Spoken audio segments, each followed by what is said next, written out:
अस्सलाम वालेकुम नाज़रीन, मैं हूं आपका मेज़बान सावल हमीद और आप देख रहे हैं PGC न्यूज़ चैनल। उम्मीद करता हूं कि आप सब खैरियत से होंगे। और नाज़रीन, आज हम एक बार फिर आपकी खिदमत में हाजिर हैं एक नए प्रोग्राम के साथ। और आज हम बात करने वाले हैं कॉन्फिडेंट के हवाले से। इसी पर बात करने के लिए हमारे साथ मौजूद है हमारे आज के guest, the guest of the day, जिनका ताल्लुक जो है PGC से है। और PGC के जितने भी इवेंट्स हुए माशाल्लाह से, जो है अभी वेलकम पार्टी हुई, उसके अलावा मीटिंग कम्प्लीट, उनमें उन्होंने जो है होस्ट बहुत अच्छे और बहुत ही खूबसूरत अंदाज में होस्ट किया है। और वो ना सिर्फ एक अच्छे होस्टर हैं बल्कि उसके साथ साथ जो है वो एक अच्छे पॉइंट्स भी हैं और एक अच्छे राइटर भी हैं। चलते हैं अपने गेस्ट की तरफ। हम सब के दिलों की जान, हमारे प्यारे भाईजान मोहम्मद इरफान। अस्सलाम वालेकुम इरफान। वालेकुम अस्सलाम। इरफान, कैसे हैं आप? अल्हम्दुलिल्लाह, आप कैसे सब? ठीक, अल्हम्दुलिल्लाह। इरफान, सबसे पहले तो आपका बहुत बहुत शुक्रिया, आपने हमें वक्त दिया और हमसे बात की। अच्छा इरफान, जैसे कि आप जानते हैं कि आज का हमारा जो टॉपिक है वो कॉन्फिडेंट के हवाले से है। और माशाल्लाह से आपने भी जो है वो बहुत अच्छी जो है वो पोस्टिंग भी की है। जी जी, और बिल्कुल, ये काफ़ी अच्छा टॉपिक है, मेरे ख्याल से इस पे बात करनी चाहिए। बिल्कुल। और काफ़ी सारे लोगों का जो है, हमारे नाज़रीन का भी कहना होता है कि कमेंट्स कर रहे होते हैं कि हमारे अंदर जो है ना कॉन्फिडेंट के बारे में जो है ना वो एक होनी चाहिए कि जैसे आप कहते हैं कि कोई शो होना, प्रोग्राम होना चाहिए। और बहुत से लोग जो कमेंट्स भी कर रहे होते हैं कि हमारे अंदर टैलेंट तो है बट उसको रिप्रेजेंट करने के लिए हमारे पास मतलब कि कॉन्फिडेंट नहीं है और इसकी कोई टिप बताई जाए। आप क्या समझते हैं इरफान कि क्या इसकी कोई टिप्स होती है? अगर होती है तो फिर वो हमारे नाज़रीन से शेयर करें। असल में यही चीज़ जो मैं पहले भी डिस्कस कर चुका हूँ कि बात ये है कि अगर आपके पास टैलेंट या स्किल हो और कॉन्फिडेंस ना हो तो वो स्किल मैटर नहीं करती। स्किल के साथ आपके साथ कॉन्फिडेंस भी होना चाहिए। अगर आप एक स्किल को कॉन्फिडेंस के साथ रिप्रेजेंट करते हो तो वो स्किल जो है ना तभी मायने रखती है। अगर आपके पास सिर्फ स्किल है, नो कॉन्फिडेंस, देन वो स्किल किसी मायने की नहीं होगी। ये बिल्कुल उसी तरह है कि अगर आपके पास अल्फाज तो हैं लेकिन लिखने के लिए कलम नहीं है तो आपके अल्फाज किसी काम के नहीं। बहुत चीज़ें जो है ना साइमल्टेनियसली काम करती हैं, तो कॉन्फिडेंस होना चाहिए। और हमें ये ज़ाती ज़िंदगी में ये कॉन्फिडेंस जो है ना बड़ा हेल्प आउट करता है। So I think it's a very good topic to discuss. इस पर आप जैसे हम ये जानना चाहेंगे कि इरफान ने जो है कि कॉन्फिडेंस पैदा करने के लिए क्या, यानी कि आपको मेहनत करनी पड़ी थी आपकी स्टडी लाइफ में, यानी कि जब आपने स्टार्ट किया तो क्या आपके लिए इशू बना कि कॉन्फिडेंस मेरे अंदर नहीं है कि मुझे इसके लिए मतलब कि थोड़ा बहुत, या ऑटोमेटिकली बचपन से आपके अंदर एक था? नहीं, ये बात मानने वाली नहीं कि एक बिल्डअप जो है ना स्टूडेंट में होता है कि बचपन से ही वो पता क्या है, आप जिस तरह के इन्वायरमेंट में पैदा होते हैं और ग्रूम करते हैं उस तरह के इन्वायरमेंट के असरात आपके ऊपर जो है ना वो मबनी होते हैं। ये नहीं होता कि किसी कोई पैदाइशी तौर पे कॉन्फिडेंस लेके पैदा हुआ। असल में वो उसके घर के जो है ना माहौल या उसे इस तरह का प्रोवाइड किया जाता है, जिस तरह से वो फिर बोलता है कोई भी स्टूडेंट या फिर जिस तरह से वो बात करता है, वो सब डिपेंड करता है कि वो किस तरह के माहौल में पैदा हुआ और उसकी परवरिश किस तरह के माहौल में। और मैं अपनी बात करूँ तो ज़ाती तौर पर मैं बड़ा शायर था और इन चीज़ों से मैं खुद बड़ा डरता था। लेकिन ये बात मेरे ख्याल से 6th क्लास की है, जब मैं तकरीबन 12-13 साल का था, तो उस वक्त मैंने स्टेज पे आना शुरू किया और मैं खुद बड़ा कंफ्यूज था और मैं अभी बड़ा कंफ्यूज होता हूँ। तो ये एक कंफ्यूज होना ये नेचुरल चीज़ है। लेकिन नहीं, असल में हमारे काफ़ी सारे जो नाज़रीन का उनका कहना होता है कि हमारे अंदर टैलेंट है बट हम जो जैसे ही स्टेज पर जाते हैं या बंदों को देखते हैं, लोगों को देखते हैं तो हम घबरा जाते हैं। It's a phobia.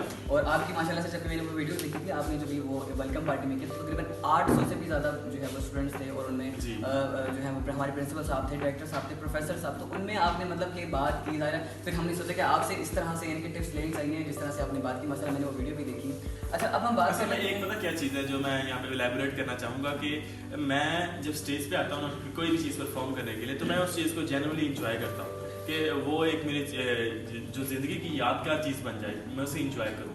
तो मेरा ये मकसद नहीं होता कि मैं उसे परफॉर्म करूँ, मैं एज इंजॉयमेंट के लिए उसे लेता हूँ। क्योंकि जब आप किसी चीज़ को इंजॉय करते हैं ना तो वो आप में ऑटोमेटिकली एक कॉन्फिडेंस आ जाता है और फिर वो बनावटी चीज़ नहीं होती, वो एक नेचुरल चीज़ होती है। तो यही चीज़ है, आप इंजॉय करें। जब तक आप चीज़ को इंजॉय करेंगे तब तक उससे ना अच्छा परफॉर्म। इरफान, अब हम बात कर लेते हैं आपकी पोइट्री और आपकी स्क्रिप्ट पर। अभी माशाल्लाह जिस तरह से इवेंट कल्चर फेस्टिवल्स डेज आए और उसमें जो है पंजाब कॉलेज ने बड़ी भरपूर अंदाज में जो है ना उसमें कॉम्पिटिशन किया और अल्हम्दुलिल्लाह बड़े फ़ख्र से हमें ये कहना पड़ता है कि और विन भी किया डिस्ट्रिक्ट लेवल, डिवीजन लेवल। उसके बाद फिर पंजाब लेवल। हमने सुना है कि उसकी जो ड्रामाज जो है वो किए गए हैं, उनमें जो है वो उनकी जो स्क्रिप्ट लिखी गई, उनमें जो पोइट्री लिखी गई वो इरफान भाई की तरफ से थी।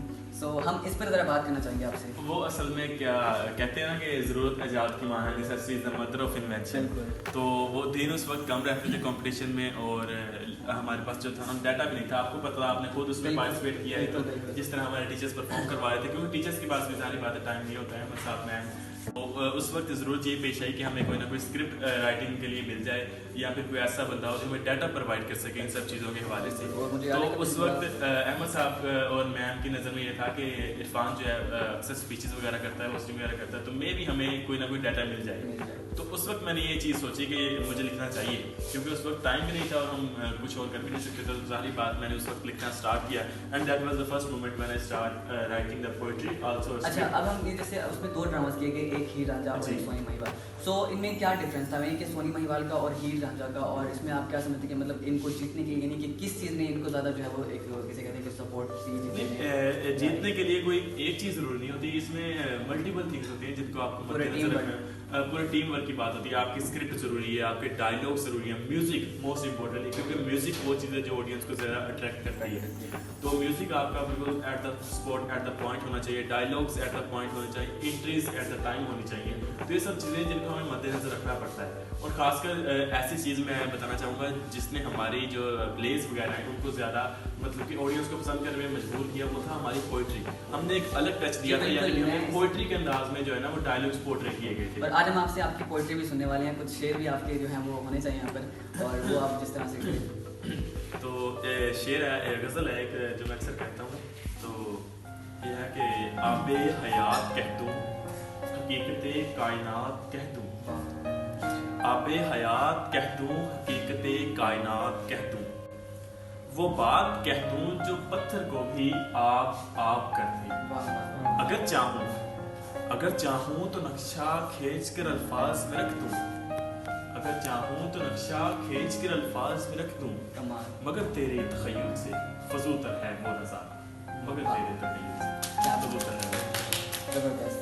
अच्छा, इसी जिस तरह से आपसे जो है ना वो काफ़ी लोग इम्प्रेस होते हैं और आपकी पोइट्री से, सो हमारा एक भी था कि जिस दिन वो आएंगे सो उनसे पोइट्री भी सुनेंगे। और अभी स्क्रिप्ट भी हम लोगों ने, मैंने आपके वो ड्रामास की देखे हैं, बड़े अच्छे डायलॉग आपने लिखे हैं, और मैं समझता हूँ पर्सनली कि उन स्क्रिप्ट की वजह से ही, यानी एक जैसे कहते हैं ना कि ज़ाहिर आगे जब आपके डायलॉग एक अच्छे होते हैं, एक जो यानी जिसे आप कहते हैं कि कंटेंट उससे भी ज़ाहिर होता है, ज़ाहिर डायलॉग से। सो बड़ा मज़े का था। और इसके अलावा आज हम चलते हैं फिर इख्तिताम की तरफ, आज के प्रोग्राम के इख्तिताम की तरफ। सो इससे पहले हम एक मैसेज चाहेंगे कि आप हमारे ऑडियंस को दें, हमारे जो है नाज़रीन को दें एक अच्छा मैसेज जो आप देना चाहें, आपको बेहतर लगता है, वो कॉन्फिडेंट के हवाले से है, वो किसी भी तरह का अगर आप देना चाहें तो। मेरे ख्याल से मैसेज यही होगा कि जो लोग भी इस तरह अपने आप को ज़रा वीक और डल महसूस करते हैं, स्टेज पे आने पे थोड़ा सा शाय महसूस करते हैं, तो इन सब चीज़ों से बाहर निकल आएँ, क्योंकि अब ये वो चीज़ नहीं है जिससे आप ऑब्वियस सी बात है कि शाय हों। ज़ाहिर बात है जब कोई भी स्टूडेंट्स नॉर्मली स्टेज पे आता है नर्वस होता है, इट्स अ नेचुरल थिंग और होना भी चाहिए। लेकिन जैसे जैसे आप स्टेज पे आते जाते हैं तो आप उस चीज़ को ओवरकम करते जाते हैं। और एक और चीज़ है कि लॉ ऑफ अट्रैक्शन, ये बड़ा ही सब मोटिवेशनल स्पीकर भी इसके बारे में बात करते हैं कि लॉ ऑफ अट्रैक्शन, आप जिस चीज़ को हासिल करना चाहते हैं आप उसके बारे में अपने दिमाग में थॉट क्रिएट करें। जब आप उसके बारे में सोचेंगे, हर वक्त आपके दिमाग पे वो सवाल रहेगा, तो ज़रूरी बात है कि आप उसकी तरफ राग़िब हो जाएंगे। आप इंटरनली अपने आप को रेडी कर लेंगे कि मैं उसके लिए खुद को रेडी करूँ, तो आप वो चीज़ ऑटोमेटिकली अचीव कर लेते हैं। हमारे माशरे में पता क्या है, एक चीज़ है कि लोग कामयाब तो होना चाहते हैं लेकिन कामयाब इंसान से नफरत करते हैं। यानी कि जिस शोबे में वो कामयाब होना चाहते हैं उस शोबे में जो ऑलरेडी कामयाब लोग हैं पता नहीं क्यों वो पसंद नहीं करते। बिल्कुल, जैसे हमारे प्राइम मिनिस्टर को लेके जितना बड़ा उनका ओहदा है उतने ही इनको लोग नापसंद करने वाले हैं, कि जिस तरह से इसे आप कह लें कि ये चीज़ भी हो सकती है। और इसके बारे में मैं बात नहीं करना चाहता क्योंकि पॉलिटिकल टॉक हो जाएगी। और चलिए ठीक है, तो नाज़रीन कैसा लगा आपको हमारा आज का प्रोग्राम, और आप चलते हैं इख्तिताम की तरफ। उम्मीद है कि आपको बहुत अच्छा होगा, बहुत पसंद आया होगा, और अपना बहुत बहुत ख्याल रखें और अपना फीडबैक देना मत भूलें। और मिलते हैं एक नए प्रोग्राम के साथ, तब तक के लिए सामल हमीद को दीजिए इजाज़त। अल्लाह हाफ़िज़।